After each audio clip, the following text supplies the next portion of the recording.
Tudo bom, gente? Mais um vídeo aqui, gente. Vamos lá. Vocês devem ter acompanhado a maratona do Desiste Não Desiste do Dória e do Moro, né? Pois é. Eu queria comentar alguns detalhes que o pessoal não está comentando muito desse vai e vem especificamente do Sérgio Moro. Vamos lembrar, primeiramente, o Moro ele se lança como uma figura não política, mas midiática durante a Lava Jato. Fazer um resumão rápido, né? E aí ele se torna um herói nacional do movimento contra a corrupção brasileira. Naquela época o pessoal ia para a rua e ficava berrando sem partido, sem partido. Quando alguém levantava uma bandeira de partido, eles tentavam enxotar do movimento. Mais tarde, esse sem partido se torna o meu partido é o Brasil, o que tem um lado perverso aí, né, que é querer fazer do patriotismo uma ideologia e fazer com que as pessoas que não têm essa mesma ideologia, que não é o perfil da pessoa que protestava, no caso, aquele fantasmagórico liberal na economia e conservador nos costumes, quem não era conservador não era brasileiro, pelo visto, né? Porque se o partido dele é o Brasil, quem discorda dele ideologicamente não é Brasil, então. Mas não é isso que eu quero comentar. Isso daí é só um parentezinho do sequestro do patriotismo. Aí tá, o Moro ele se lança como essa figura que ganha volume no sem partido, depois no meu partido é o Brasil, depois vira ministro da Justiça de um governo, ou seja, algo mais do que partidário. Se você é de um governo, você está mais do que inserido na política, e depois se lança como pré-candidato à presidência, se filiando ao Podemos. Quem é o Podemos? Você sabe quem é o Podemos? Nem eu sei direito. É um partidinho pequeno, que é mais um desses partidos, dessa safra de partidos novos, que não tem nome de partido. E não estou falando só do termo partido, que era obrigatório na década de 80 e 90, naquela época todo partido no Brasil tinha que ser partido, blá, blá, blá, blá, blá, blá, mas não tem um nome que faça um resumo de alguma ideologia.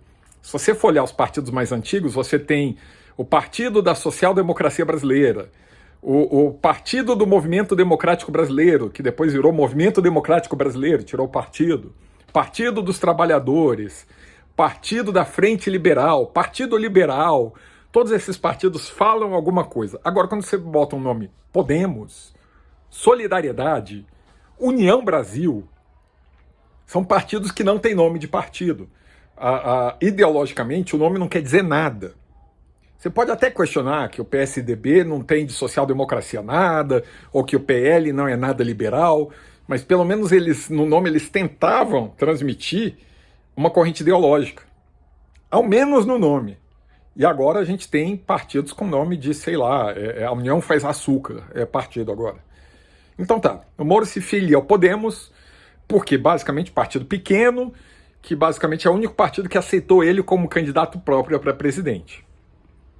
Aí a coisa vai, a coisa vem, a candidatura do Moro, que todo mundo falava que ia se projetar como terceiro colocado e quem sabe até concorrer com Bolsonaro, ameaçar entrar no segundo turno.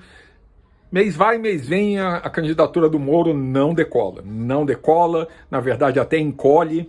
E aí o Podemos começa a olhar assim, caramba, eu tô pagando, gastando meu fundo partidário para incorporar uma campanha para presidente, esse cara não decola, e se ele não decolar, esse cara não vai se transformar em votos para os meus outros candidatos, candidato a deputado, candidato a senador, candidato a governador, porque se eu estou investindo muito num candidato a presidente que é nanico, ele não vai se transformar em votos e o partido vai encolher.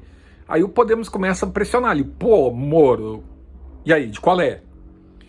E aí, pegando de surpresa, sem avisar o Podemos, de uma hora para outra, o Moro se filia à União Brasil, que também é mais um desses partidos com nomes esotéricos, né? Mas União Brasil não é dessa linha de partido novo. União Brasil é uma união entre dois partidos com certa tradição, né? Que é a união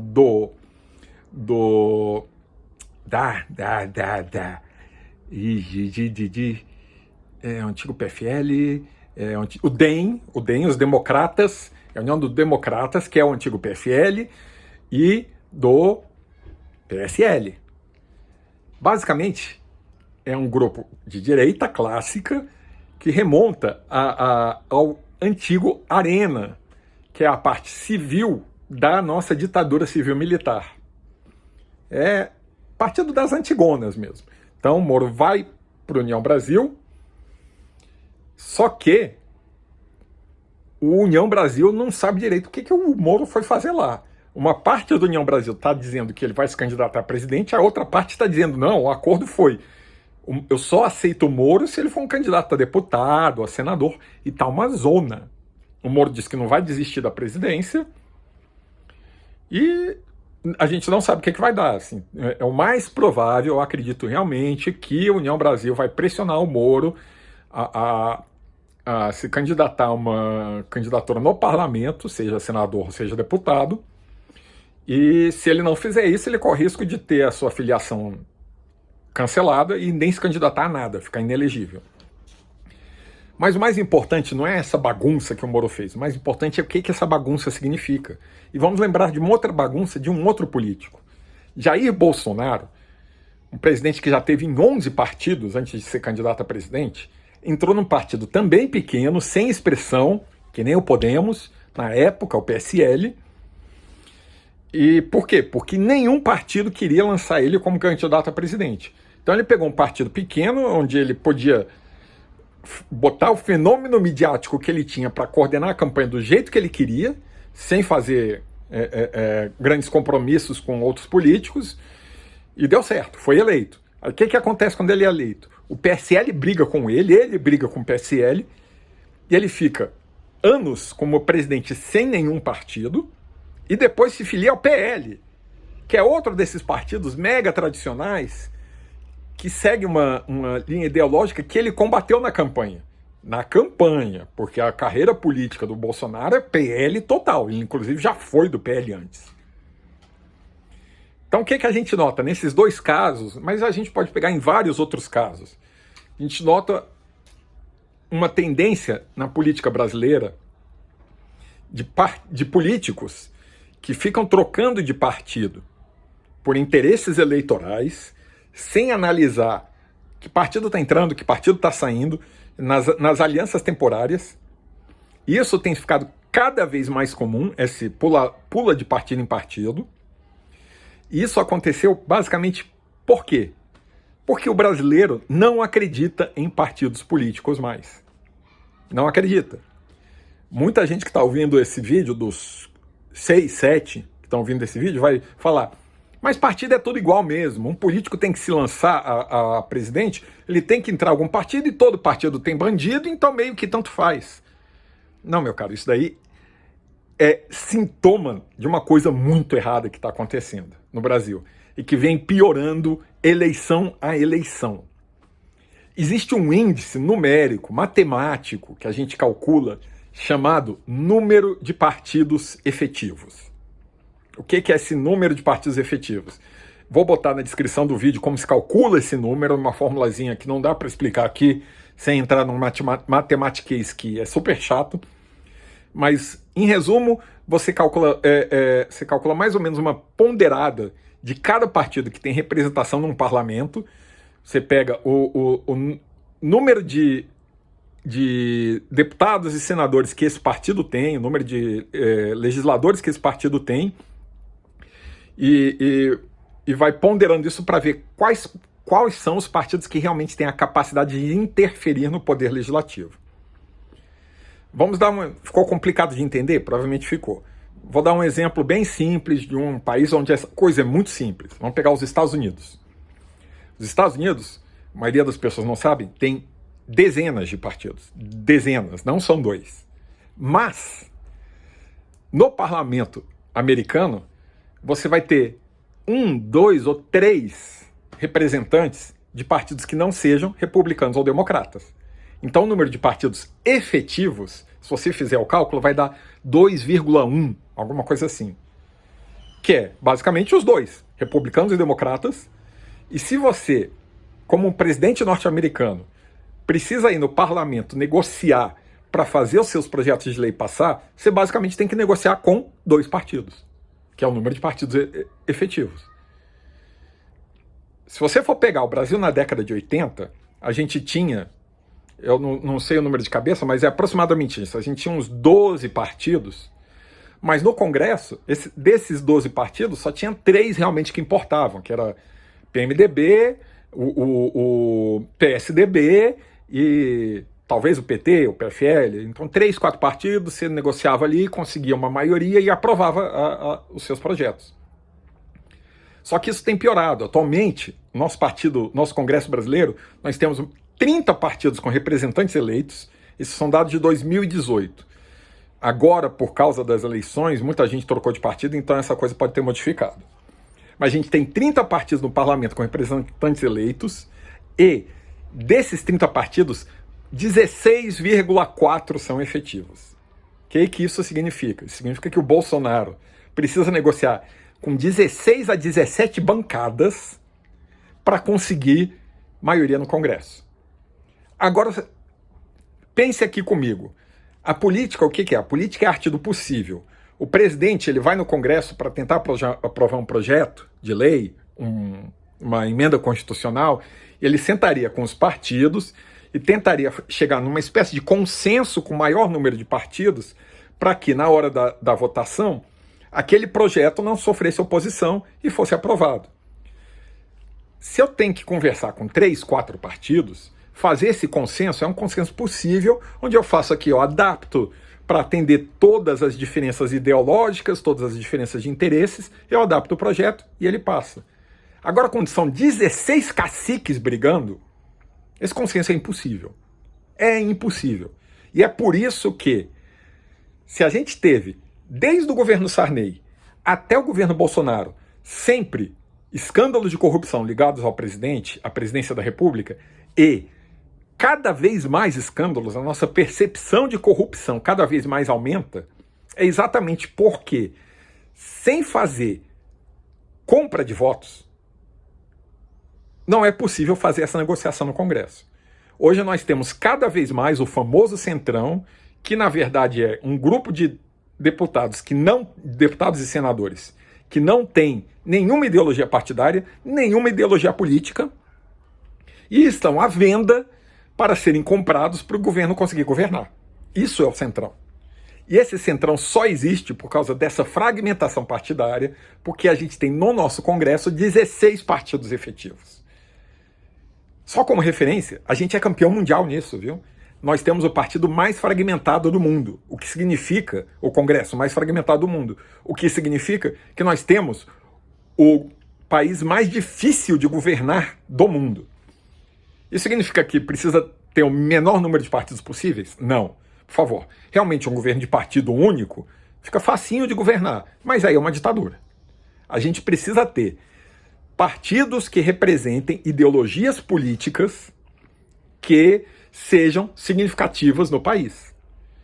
E aí, como a gente tem, acho que são 52 partidos registrados atualmente, você consegue enumerar 10 linhas ideológicas políticas no Brasil que são influentes? Você não consegue. Talvez não consiga nem 5. Para a quem interessa tantos partidos? Aos políticos fisiológicos. E como é que esses políticos fisiológicos conseguem fazer com que o eleitor não se revolte com isso e não tome atitudes com isso? Descaracterizando partidos. É muito fácil. A gente tem zilhões de partidos com nomes como Podemos, Solidariedade, e que votam, sabe-se lá em qual linha, e todos estão envolvidos com corrupção, então você passa a procurar pessoas e não partidos. Você passa a procurar o salvador da pátria, porque a política precisa ser feita sem partido, o que na prática é sem ideologia, senão vai ser tudo entregado à roubalheira. E no fundo é o contrário. É exatamente a partir do momento que você enfraquece os partidos políticos, a partir do momento que você trata tudo como se fosse igual, é que nós temos essa fragmentação partidária e que nós temos a necessidade da corrupção para o governo ter governabilidade. Nós precisamos, não é expulsar os partidos, não é dizer sem partido ou falar meu partido é o Brasil. Nós precisamos de, ao analisar um candidato, E eu não estou falando só do candidato a presidente, não. Analisar o candidato a deputado, analisar o candidato a senador, analisar qualquer candidato político, qualquer político em si, a gente tem que analisar qual é o partido dele, qual eram os partidos dele. Ele troca de partido como quem troca de roupa? Se sim, esse candidato é fisiológico. Esse candidato é político de carreira que não tem nenhum interesse ideológico específico. Ele quer ser eleito. Apenas isso. Quando um candidato tem uma ideologia definida, ele pode até trocar de partido, mas vai trocar de partido com linhas ideológicas similares. Certo? A quem interessa não pensarmos em partido? Interessa ao centrão. Interessa ao político fisiológico. A quem interessa fazer com que você berre sem partido, o meu partido é o Brasil? Ao corrupto. Ao descaracterizar os partidos, nós afastamos o povo da política, fragmentamos o nosso parlamento em 16 partidos efetivos, dificultamos qualquer salvador da pátria a executar qualquer projeto. Não dá para fazer um projeto de Brasil, uma mudança no Brasil, se eu tenho que negociar com 16 caciques políticos para passar um projeto de lei. Então vamos ficar bem atentos. A gente já deu um passo no caminho certo. Foi meio passo, na verdade. Nós extinguimos as coligações partidárias, mas criamos aquela coisinha da federação.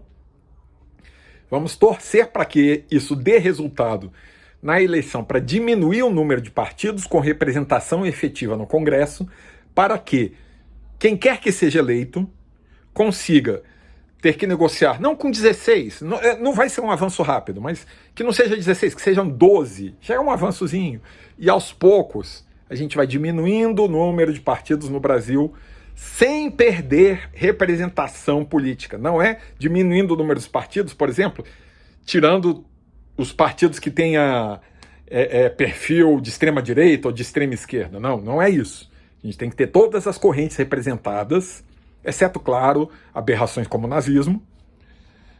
A gente tem que ter todas as correntes representadas, mas que sejam representadas em uma, duas siglas, cada uma dessas correntes, e que a gente tenha...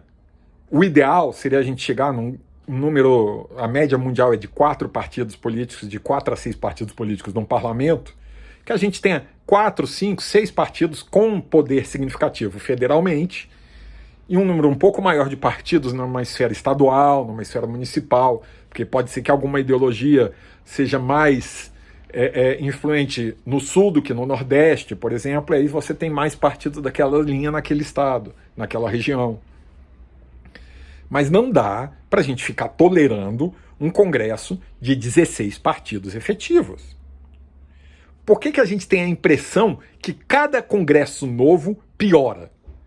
Nós conseguimos fazer a maior taxa de renovação de deputados e senadores em 2018. E mesmo assim, eu acredito que a maioria vai concordar comigo que esse congresso atual é o pior congresso que a gente tem desde 1988. E por quê?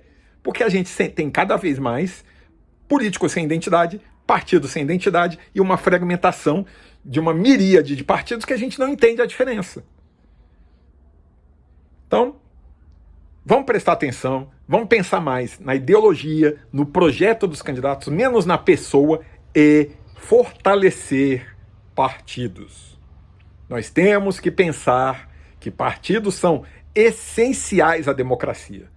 Se não há partido político, você não tem uma discussão ideológica na política. Você não tem uma discussão de projetos, de ideias. Você fulaniza a política e passa a querer que o seu partido seja o Brasil? É isso que você quer? Que, então, a gente pare de discutir ideologias? Que a gente passe a achar que todo o Brasil é conservador, por exemplo? E ignora as diferenças? É isso que a gente quer como democracia? Se é isso que a gente quer, o que a gente vai ter é o centrão governando. Tá certo? Beijos, pense em partido e não, nem todo partido é igual, nem todo político é igual, e nós precisamos participar da política.